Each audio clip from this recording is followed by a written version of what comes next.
واجب الاحترام طلباء اکرام اور مہمانان گرامی اور خاص طور پر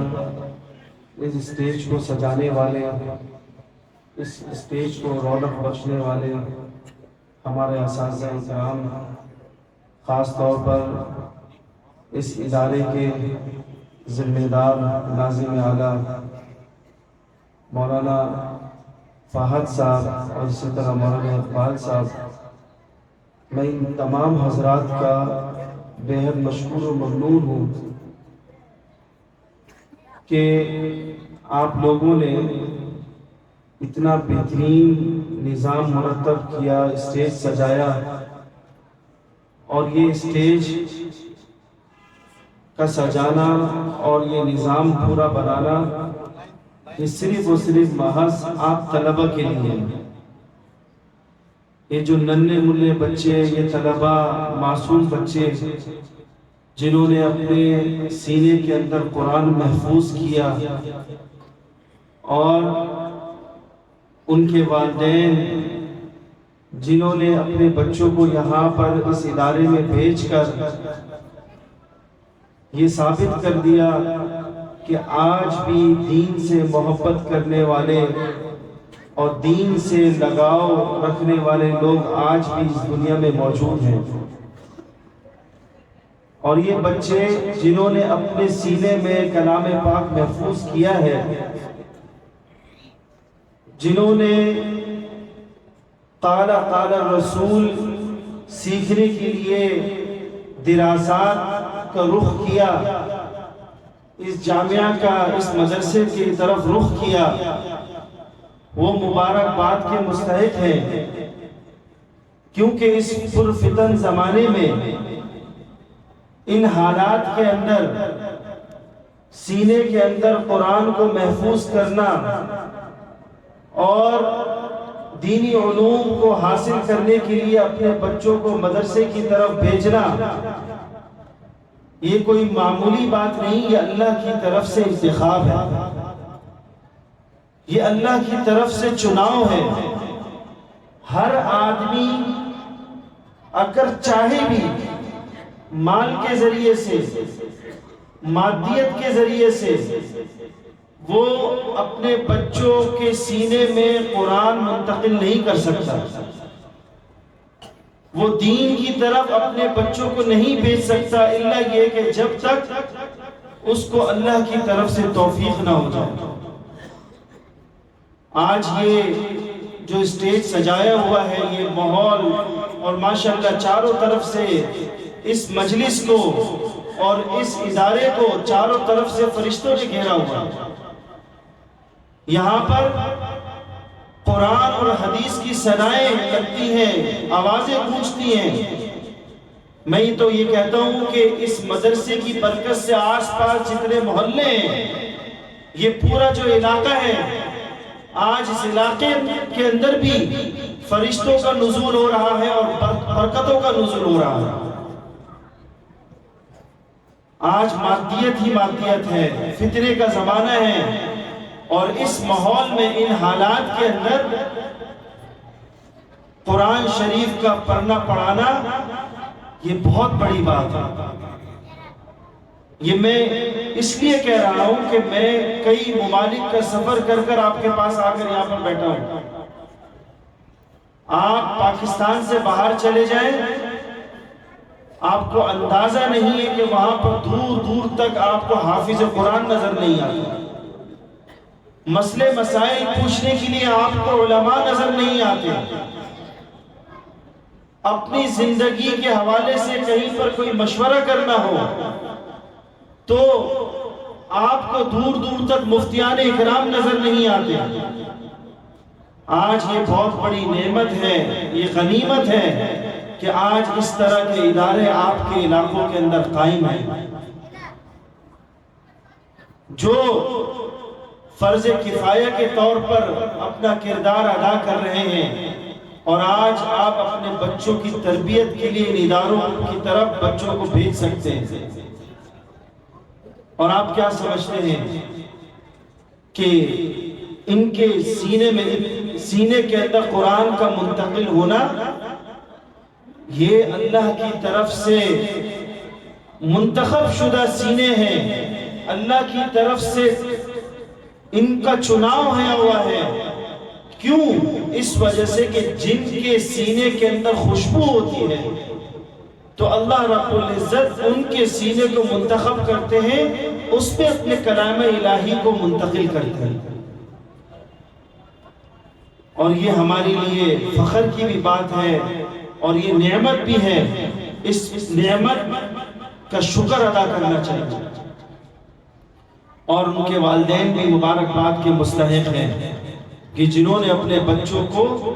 دینی اداروں کی طرف رخ کروایا اور یہاں پر بھیجا۔ اور میں آپ تمام یہاں محلے کے بھی لوگ ہیں، باہر کے لوگ ہیں، میں سب سے میں یہ گزارش کروں گا،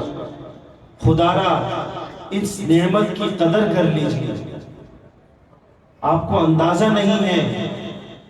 آج یہ ادارے ہیں اور اسی طرح تبلیغی جماعت، یہ دینی جماعتیں یہ آج ہمارے پاس یہاں موجود ہیں، یہ بہت بڑی نعمت ہے۔ اگر یہ ختم ہو جائیں تو آپ یقین جانیے اپنے بچوں کو آپ کہاں بھیجیں گے۔ میں ایک ملک کی کارگزاری، ایک واقعہ آپ کے سامنے رکھوں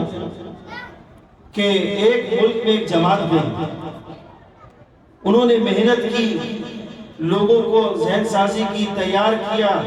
اور تیار کرنے کے بعد جب بچے تیار ہو گئے، ان کے والدین کا ایمان بن گیا، تازہ ہو گیا، پھر کہنے لگے کہ اب ہمیں اپنے بچوں کی حفظ کے لیے کہیں بھیجنا ہے۔ جب ہوش آیا، آس پاس دیکھا تو کہیں پر کوئی ادارہ، کوئی مدرسہ ان کو نظر نہیں آیا۔ اب وہ خون کے گھونٹ پی کر رہ گئے کہ اب ہمارا ایمان بنا، دل چاہا کہ میں اپنے بچوں کو حافظ بناؤں، عالم بناؤں، یا دین کا موٹا موٹا علم اور درس جو ہے وہ بچوں کو سکھاؤں، لیکن جب آس پاس دیکھا تو کہیں پر اس کو کوئی ادارہ نظر نہیں آیا۔ اور والدین نے خود دین نہیں سیکھا ہوا تھا، خود قرآن پڑھنے کا سلیقہ اور ڈھنگ و طریقہ نہیں تھا، تو اس وقت اندازہ ہوا کہ آج یہ دینی ادارے قائم ہیں، اللہ رب العزت نے یہ نعمت ہم دی بھی ہے کہ اس کی ہمیں قدر کرنی چاہیے۔ لئن شکرتم لازیدنکم۔ اور آج کی جو محفل ہے اس میں ختم قرآن بھی ہے۔ حدیث شریف میں آتا ہے، سنن دارمی کی روایت ہے کہ جب ختم قرآن ہو، ختم قرآن کے وقت جو بھی دعا کی جائے اللہ اس کو قبول فرماتے ہیں۔ اور اسی طریقے سے ایک روایت میں آتا ہے کہ ختم قرآن کے بعد جب دعا کی جاتی ہے اس پر 4000 فرشتے آمین کہتے ہیں، اور انشاءاللہ دعا ہوگی، اس دعا کے بعد آپ لوگ آمین کہیں گے اور آپ کے ساتھ فرشتے بھی آپ کے ساتھ آمین کہیں گے، اور آپ کی دعا قبول ہوگی۔ اور اس طرح کی محافل اور مجالس،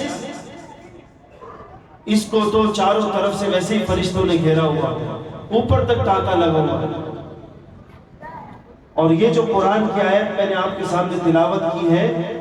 اس قرآن پاک کے حفاظت کی ذمہ داری اللہ تعالیٰ نے لی ہے، اور اسباب کے درجے میں اللہ تعالیٰ نے ان 12 بچوں کے سینوں کو استعمال کیا، کیونکہ قرآن کی حفاظت کرنا اللہ نے اپنے ذمہ لیا۔ اب حفاظت کرنے کے لیے کس طرح اس کو محفوظ رکھا جائے، اس کے لیے اسباب کی ضرورت ہے، اور اسباب کے درجے میں اللہ تعالیٰ نے سینہ بسینہ جو علم، جو قرآن منتقل ہوا، اللہ نے ان بچوں کے سینوں کو چنا اور قرآن اس میں منتقل کیا۔ گویا کہ یہ اللہ رب العزت نے قرآن کی حفاظت کے لیے ان بچوں کو استعمال کیا۔ تو میرے بھائیوں، میں جو بچے جنہوں نے قرآن پاک حفظ کیا ہے، قرآن پاک کو سمجھے بھی، قرآن پاک کو پڑھے بھی، اور قرآن پاک کے اوپر عمل بھی کریں۔ 3 کام ہے: قرآن پاک کو پڑھنا، قرآن کو سمجھنا، اور پھر اس کے مطابق اپنی زندگی گزارنا۔ ایک کام ہو گیا، قرآن آپ نے ماشاءاللہ پڑھ لیا، اب دوسرا کام کیا ہے قرآن کو سمجھنا ہے، عالم بننا ہے، اور قرآن کو سمجھنے کے لیے جو علوم عالیہ اور علوم عالیہ ہیں، عالیہ اور عالیہ جتنے علوم ہیں ان علوم کو سیکھنا ہے، عالم بننا ہے، اور اس کے ساتھ ساتھ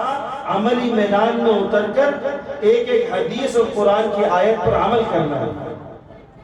اور عمل کے لیے آپ کے پاس مدرسہ ہے، بہت سارے راستے ہیں، تبلیغی جماعت ہے، اللہ کے راستے میں نکلنا ہے، یہ تمام وہ راستے ہیں جہاں پر نکل کر آدمی عمل کا شوق پیدا ہوتا ہے، جذبہ پیدا ہوتا ہے اور بعمل بنتا ہے۔ لہٰذا میں آپ سے گزارش یہ کروں گا کہ خدا را اپنے بچوں کو دینی مدارس کی طرف بھیجیں، دینی اداروں کی طرف بھیجیں، اور اپنی تربیت کے لیے اگرچہ اسکول میں بچے جا رہے ہیں ماشاءاللہ بہت اچھی بات ہے، جائیں، لیکن 2-3 گھنٹے کے لیے کم از کم مدرسوں کے اندر ضرور بھیجیں، جو اسکول پڑھنے والے ہیں، اور جو مکمل طور پر جنہوں نے نیت کر لی ہے وہ اپنے بچوں کو مکمل حفظ کے لیے، قرآن سیکھنے کے لیے یہاں پر بھیجیں۔ یہ پورا محلہ یہاں پر لگتا ہے، اور جہاں پر محلے والے لوگ ہیں آپ سے گزارش یہ ہے کہ مل کر اجتماعیت کے ساتھ جڑ کر کام کریں، اور اتحاد اور اتفاق کے ساتھ کام کرنے میں اللہ کی مدد اترتی ہے۔ چلے جائیں گے دنیا سے، آنکھ بند ہو جائے گی، پھر اس کے بعد جب حقیقت کی آنکھ کھلے گی تو اس وقت پتہ چلے گا۔ تو بس میں اسی بات پر میں اتفاق کرتا ہوں، مجھے 2-3 جگہوں پر ابھی آگے بھی جانا ہے، تو میں ایک مرتبہ پھر مولانا فہد صاحب کا بھی شکریہ ادا کرتا ہوں کہ انہوں نے ماشاءاللہ اتنے بہترین انداز میں یہ رونق لگائی ہوئی ہے اور یہ پورا نظام مرتب کیا، اور ان کے ساتھ اور ان کے رفقا جو ان کے ساتھ جو اساتذہ ہیں انہوں نے بھی انتھک محنت اور کوشش سے اس پروگرام کو کامیاب بنایا، اور وہ بھی مبارکباد کے مستحق ہیں۔ اور الحمدللہ آپ نے دیکھا کہ آج کل جو سوشل میڈیا کا زمانہ ہے، نیگیٹو چیزیں بہت جا رہی ہیں دنیا کے اندر، منفی چیزیں بہت جا رہی ہیں، لیکن ہم یہ چاہتے ہیں کہ ہمارے سوشل میڈیا اور پلیٹ فارم کے ذریعے سے پازیٹیو قرآن کا پیغام جائے، حدیث کا پیغام جائے، اور اسی طریقے سے لوگوں کے اندر آگاہی ہو اس بات کی کہ ہمیں مثبت کام کیسے کرنے ہیں۔ اسی لیے یہاں پر دراسات.com کے عنوان سے سوشل میڈیا کا بھی پلیٹ فارم قائم کیا گیا، تو آپ لوگ اس پلیٹ فارم کے ذریعے سے آپ کو دینی چیزیں آپ تک پہنچیں گی، آپ دیکھ بھی سکتے ہیں، سن بھی سکتے ہیں، اور اس کی ویب سائٹ بھی ہے، داخلے لینے ہو تو ویب سائٹ کے ذریعے سے، اسی طرح مزید دینی معلومات لینی ہو تو ویب سائٹ کے ذریعے سے، سوشل میڈیا کے پلیٹ فارم کے ذریعے سے۔ اللہ رب العزت سے دعا ہے کہ اللہ رب العزت ہمیں اسی طرح مل جل کر دین کا کام کرنے کی توفیقات سے نوازے۔ وآخر دعوانا الحمدللہ رب العالمین۔